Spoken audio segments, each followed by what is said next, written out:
워렌 버핏이 이런 얘기를 했어요. 경제적 혜자를 가진 기업에 적절한 가격에 투자를 하는 것만큼 좋은 투자는 없다라는 단 하나의 유일한 목표는 S&P 500을 이기는 겁니다. 확실히 S&P 500 대비해서는 성과가 월등히 좋습니다. 이게 개인적인 얘기인데요. 네. 저도 퇴직연금에서 굉장히 많이 투자하거든요.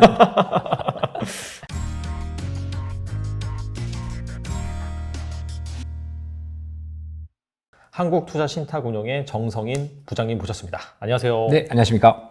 부장님 간단하게 소개 좀 부탁드립니다. 네, 저는 한국투자신탁운용에서 ETF 전략 부장을 맡고 있는 정성인이라고 합니다. 저희 한국투자신탁운용에서는 킨덱스라는 브랜드의 이제 ETF 상품들을 운용을 하고 있고요. 네. 저는 이제 그 안에서 상품 전략과 마케팅 운용을 지금 담당하고 있는 부서장입니다. 네, 알겠습니다. 뭐 여러 가지 이제 ETF 브랜드가 있는데 거기에서 이제 킨덱스 네. 담당하시는 또 이렇게 한국투자신탁운용의 또 부장님이 오셨습니다. 그래서 최근에 시장이 좀 혼란스럽죠. 그렇습니다. 좋지가 네. 않습니다. 이런 상황에서 좀 주목할 만한 네. 그런 투자처가 어디 있는지 하나하나 살펴보도록 하겠습니다.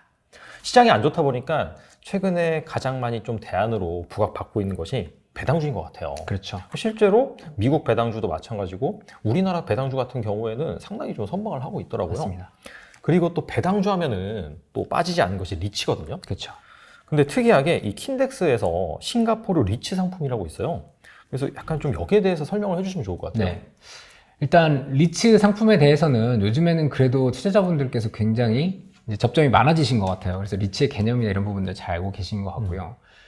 글로벌 리츠 시장을 보면 일단은 탑티어에는 미국이 있습니다. 그래서 미국 리츠 시장이 글로벌 리츠 시장의 압도적인 포션을 차지하고 있다라고 보시면 되고, 그 뒤를 이어서 일본이 세컨 티어고요. 이제 3등 티어들이 좀 많이 있습니다. 그래서 여기가 이제 저희가 설명드릴 싱가포르나 홍콩, 호주 이런 국가들이 이제 그 비슷한 티어를 형성을 하고 있는데, 싱가포르 같은 경우에는 이제 리츠 시장이 굉장히 활성화되어 있는 국가 중에 하나예요. 혹시 싱가포르 가보셨어요? 안 가봤어요. 안 가보셨어요? 네네. 싱가포르 가면 저도 처음에 갔을 때 굉장히 깜짝 놀랐어요. 우리나라 같은 경우에 길거리에 이렇게 테헤란로를 지나가면 되게 높은 건물들의 간판을 보면 대부분 대기업이나 어떤 그런 회사들의 간판이 다 달려 있지 않습니까? 근데 싱가포르는 처음 들어본 회사들의 간판이 달려 있습니다. 그게 뭐냐? 리츠 회사들의 간판이거든요. 이 건물이 내 거다. 그런 의미인가요? 예, 그러면? 맞습니다. 뭐 예를 들어서 네. ESR, 리츠 이런 간판들이 굉장히 높은 뭐 여의도의 IFC 같은 건물들의 상단에 이렇게 딱 박혀 있는 거죠. 그래서 그만큼 이제 리츠 시장이 굉장히 활성화되어 있는 국가인데, 이제 국가적으로 리츠를 굉장히 장려하는 문화를 가지고 있습니다. 싱가포르 같은 경우에는. 그래서 싱가포르 리츠는 이제 국내에 유일하게 저희 킨덱스 ETF에 싱가포르 리츠에 투자하실 수 있는 상품이 상장이 되어 있는데요. 특징적인 부분을 말씀을 드리면 일단은 미국이나 기타 국가들의 리츠에 대비해서 변동성이 조금 작은 편입니다. 네, 그래서 저희가 상대적으로 조금 안정적이다라는 표현을 쓰는데, 이유는 그렇습니다. 일단 싱가포르에도 상장된 리츠들이 굉장히 많은데요. 싱가포르 국부청 들어보셨죠? 네네. 네, 싱가포르 국부청이 이제 주로 글로벌 자산들에 투자하는 싱가포르의 국부펀드이고요.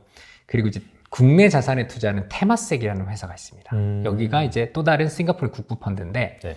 이 싱가포르 국부펀드에서 이 리츠 회사의 지분들을, 물론 지분율에 따라 차이는 있지만 대부분의 대형 리츠들의 지분을 상당 부분 가지고 있습니다. 그러다 보니까 어떤 트레이딩의 관점에서 리츠를 접근하다기보다는 배당 수익률 관점에서 접근을 하다 보니까 아무래도 변동성이 좀 작을 수밖에 없죠. 그래서 싱가포르 거래소에 상장하는 리츠들의 가장 큰 요건은 바로 이 배당 수익률이라고 할 수 있습니다. 그래서 첫 번째 특징이 상대적 안정성이었는데, 두 번째 특징은 상대적으로 높은 배당 수익률입니다. 얼마 정도예요? 그럼 배당? 사실 이제 코로나 이후에는 현저하게 지금 배당 수익률이 좀 떨어졌죠. 뭐 물론 이제 배당 대비해서 가격도 떨어졌기 때문에 배당 수익률이 떨어졌다고 얘기를 할 수는 없겠지만은, 보통 코로나 이전 국면까지 보면은 싱가포르 같은 경우에 배당 수익률이 약 6%에 육박할 정도로 국가들 대비해서 상당히 높은 수준이거든요. 네. 예를 들면 미국 같은 경우에는 이제 3에서 4% 정도 그렇죠. 수준이고, 네. 사실 우리나라 리츠 시장은 아직 태동기에 있다 보니까 이 평균 수익률이라는 수치를 내기가 좀 애매한 부분이 있어요. 근데 이제 글로벌리 뭐 일본 같은 경우는 금리 수준이 더 낮기 때문에 조금 더 낮고요. 근데 이제 싱가포르는 6% 정도에 육박하다 보니까 상대적으로 이제 그 배당 수익률이 좀 높은 부분이 바로 두 번째 특징이고요.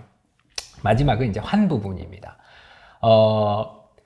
그 싱가포르 달러가 싱가포르 같은 경우에 이제 무역으로 먹고 사는 나라거든요. 그러다 보니까 우리나라 같은 경우에 통화 정책을 펼칠 때 금리로 하죠. 미국도 금리로 하지 않습니까? 그런데 싱가포르는 이 바로 환율 밴드를 가지고 통화 정책을 긴축으로 갔다가 양적 완화로 갔다가 이렇게 왔다 갔다 하거든요. 그래서 통화 정책을 정부가 관할을 하다 보니까 해외 투자를 하면서 굉장히 중요한 팩터인 환율이 상대적으로 안정적인 구간에 놓여 있습니다. 물론 글로벌 금융위기 때나 동아시아 금융위기 때를 보면은 싱가포르 달러도 이제 움직임 자체가 굉장히 좀 혼란스럽긴 했지만은 이후 구간의 흐름을 보면 상대적으로 환율 안정성이 굉장히 뛰어나다 보니까 이 리츠의 본질 가치인 배당과 어떤 자본 차익에 대해서 온전히 수익률을 좀 획득할 수 있는 가능성이 상당히 높다라는 게 바로 세 번째 특징으로 제가 말씀드리는 부분이거든요. 그래서 지금 그 코로나 이후에 뭐 미국 리츠나 일본 리츠 같은 이제 대부분의 대표 리츠들은 가격을 코로나 이전 수준까지 다 끌어올렸어요. 일단 미국 같은 경우에는 코로나 이전 수준보다 훨씬 더 높아지고 있는 상황이거든요. 네.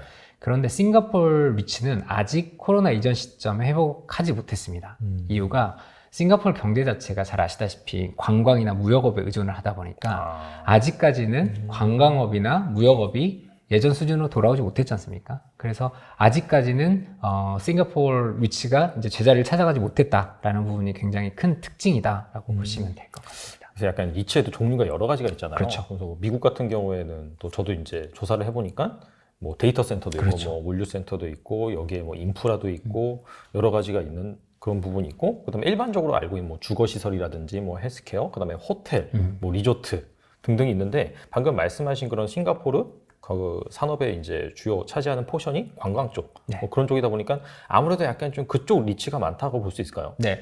일단 싱가포르 리츠의 특징을 보면 제가 아까 말씀드렸던 싱가포르 경제의 특징과 굉장히 밀접하게 닿아 있습니다. 말씀하셨다시피 관광 산업이 굉장히 활성화되어 있잖아요. 네. 사람들이 싱가포르에 오면은 사실은 뭘 제일 많이 하느냐? 보통은 쇼핑을 많이 하죠. 왜냐하면 도시국가이다 보니까 어떤 자연 경관을 구경한다거나 뭔가 액티비티를 할 수 있는 영역은 많지 않거든요. 그러다 보니까 이 쇼핑을 많이 하다 보니까 당연히 쇼핑몰을 하고 있는 리테일 리츠가 많습니다.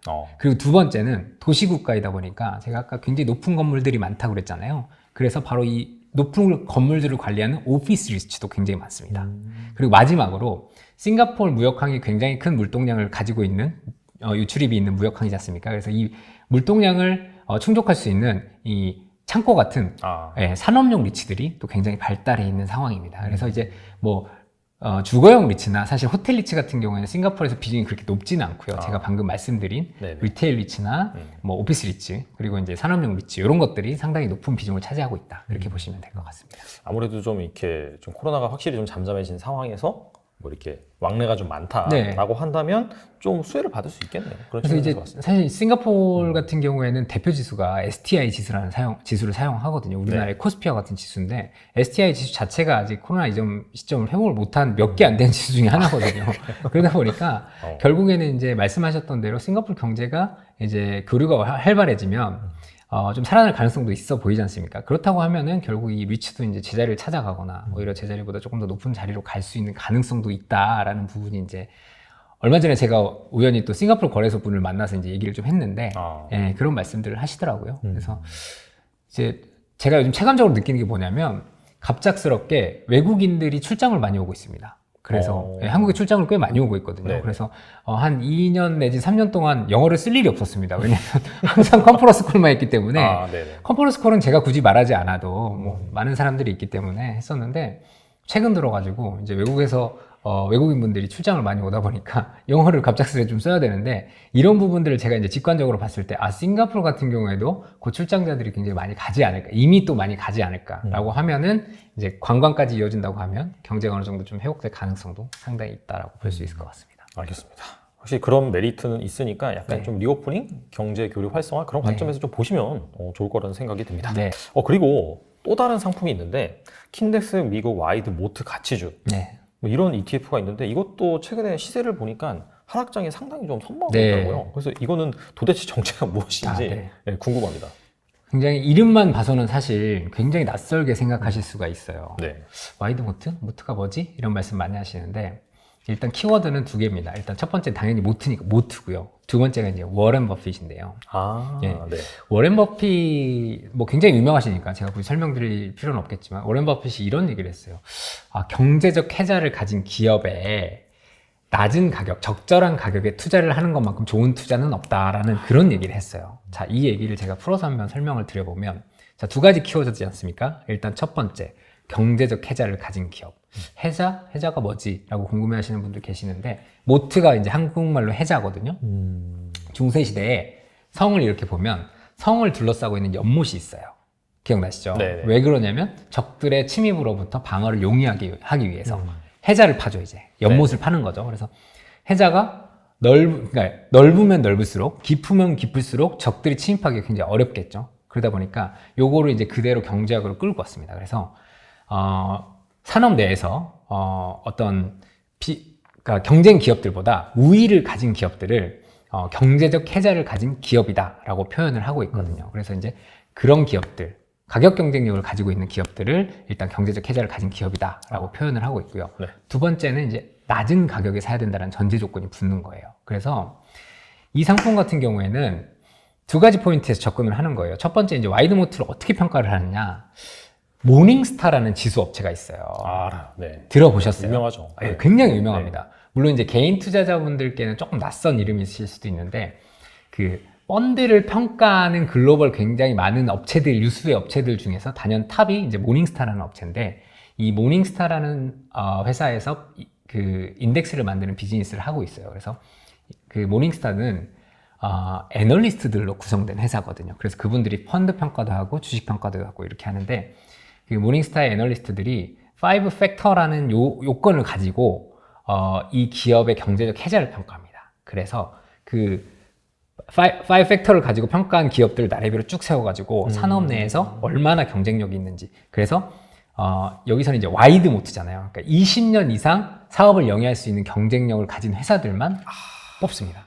그래서 뭐 팩터를 다 설명드리면 너무 복잡해서 제가 네. 이름만 좀 말씀드리면 일단 무형자산, 기업의 무형자산을 평가하고 네. 그다음에 이제 전환 비용, 타 기업에서 이 기업으로 전환했을 때의 비용, 그다음에 네트워크 효과라고 해서 이제 사람이 참여자가 많아지면 많아질수록 이 기업의 이익이 되는 회사들, 예를 들어서 아마존 같은 이제 상거래 플랫폼 이런 것들, 그렇죠. 그리고 이제 비용 우위를 가진 기업들, 예, 그리고 마지막으로 이제 효율적인 규모로 산업을 이제 과점 형태로 가져가는 기업들, 이런 기업들을 이제 다 뽑아가지고 스코어링을 나름대로 합니다. 그래서 이제 쭉 나래를 세워서 종목을 선정하는데 여기서 이제 두 번째 팩터가 들어가는 거죠. 두 번째 뭐냐? 낮은 가격에 사야 된다라고 워렌 버핏이 얘기했잖아요. 그래서 이 모닝스타라는 회사에서 이 기업들의 와이드 모트를 평가한 다음에 각 기업의 페어 밸류라는 거를 산정을 합니다. 이 페어 밸류라는 거는 이제 증권사에서 소위 발표하는 타겟 프라이스, 그러니까 목표 주가의 개념하고도 유사할 수도 있는데 향후에 이렇게 갈 것이다라가 아니고 여기서 발표하는 거는 우리가 생각하는 지금 적정 가치는 뭐 예를 들어서 100불이다 이렇게 발표를 합니다. 그래서 리밸런싱을 할 때마다 비싼 애들은 빼고 싼 애들을 편입시킵니다. 그러다 보니까 어떤 효과가 발생을 하냐면요. 예를 들어서 미국장이 조정을 받을 때 제일 먼저 조정받는 주식들이 혹시 어떤 주식인지 아시나요? 아마 그 운송 그쪽 아닌가요? 그런 주식들도 있지만은 금리 관련돼서 조정을 받을 때는요. 네. 기본적으로 밸류에이션이라고 말하는 소위 저희는 PER로 많이 표현하지 않습니까? 밸류에이션이 높은 애들이 조정을 먼저 받아요. 그런 애들은 보통 이제 미국의 빅테크 기술주 이런 애들이 성장주의 대표이자 밸류에이션이 높은 기업들이거든요. 비싼 애들인 거죠. 소위 판단하기에. 네, 그렇죠. 그래서 이제 그런 친구들이 먼저 조정을 받다 보니까 이들은 이미 모닝스타가 너무 비싸다고 생각해서 포트에서 빼버렸어요. 그리고 좀 싼 애들이 들어가 있다 보니까 아까 서두에 말씀하셨다시피 하락장이 오니까 얘가 비싼 애들은 하락폭이 컸는데 포트에 없는 거고 오히려 이제 가치주들이 좀 들어가 있다 보니까 이런 애들, 그러니까 대표적으로 은행이나 유틸리티 이런 것들이 이제 대표적인 가치주거든요. 그래서 이런 애들이 포트에 포함되다 보니까 상대적으로 양호한 성과를 기록을 하면서 금리 상승 구간에서는 확실히 좋은 성과를 나타내고 있고요. 이 모닝스타에서 발표하고 있는 와이드모트 지수의 단 하나의 유일한 목표는 S&P 500을 이기는 겁니다. 심지어 2016년에 지수 방법론을 바꿀 정도로 그 전에 지수가 발표가 됐는데 이겼다 졌다 하니까 이분들이 압축 포트폴리오로 지수 방법론을 바꿔버립니다. 그러면서 이후에는 이제 거의 대부분 이겼어요. 아, 진짜요? 네, 거의 대부분 이겼는데 물론 질 때도 있었는데 네. 근데 이제 저희가 좀 주목하는 포인트는 뭐냐면 지금 2018년도가 미국이 금리를 가장 많이 올렸던 최근의 구간이거든요. 그렇죠. 이해 그리고 2022년 올해죠. 올해 이제 금리가 굉장히 가파르게 올랐지 않습니까? 이런 구간에서는 확실히 S&P 500 대비해서는 성과가 월등히 좋습니다. 네, 그래서 이제 뭐 종목에도 가치주란 이름을 저희가 일부러 넣은 이유가 이런 장에서 좀 빛나는 종목으로서 투자를 했으면 한다라는 차원에서 했고요. 사실 이 동일한 지수를 갖고 있는 미국에도 ETF가 상장이 돼 있어요. 그래서 베넥백테스라는 회사에서 이제 와이드모트라는 ETF를 출시를 했는데 사실 얘 같은 경우에도 지금 이미 뭐 7조 원 이상의 자금을 끌어모으면서 이미 굉장히 장기적으로 성공한 전략으로 지금 인식이 되고 있습니다. 듣고 보니까 정말 매력적이네요. 이게 개인적인 얘기인데요. 네. 저도 퇴직연금에서 굉장히 많이 투자하거든요. 여기 같은 경우에는 근데 뭐 사실 이게 무조건 뭐 은행이라든지 네. 뭐 유틸리티 이런 거만 넣는 게 아니라 사실 그 페어 밸류 대비 맞습니다. 싸면은 넣는 네. 거니까 나중에 뭐 기술주들이 정말 많이 빠졌다라고 해서 뭐 PR이 낮은 그런 상황이 발생하면 그런 주식들도 포함시킬 수가 맞습니다. 있겠네요. 그래서 빅테크들도 수시로 들어왔다 나갔다 하고요. 아, 기본적으로 와이드모트라는 게 결국 돈을 잘 버는 기업, 가격 경쟁력을 가진 기업들이거든요. 그래서 네. 가격 경쟁력 가진 기업 중에서 비싸지 않은 애들을 포함하는 전략이기 때문에 상당히 그래도 유효한 전략이다라고 저희는 판단하고 있습니다. 이 와이드라는 게 거의 한 20년 정도 살아남을 기업이라고 하니까 네. 이게 되게 자극적이네요. 네, 맞습니다. 네. 10년 살아남기도 힘든데 네, 네, 네. 20년이라니까 또 그만큼 까다로운 기준으로 골랐다. 이제 그렇게 네. 보면 되겠죠. 네. 실제로 뭐 그렇게 뭐 살아남는다라기보다도 이런 상품 같은 경우에는 잘 아셔가지고 좀 중장기적으로 투자할 만한 것 같아요. 네. 알겠습니다. 네.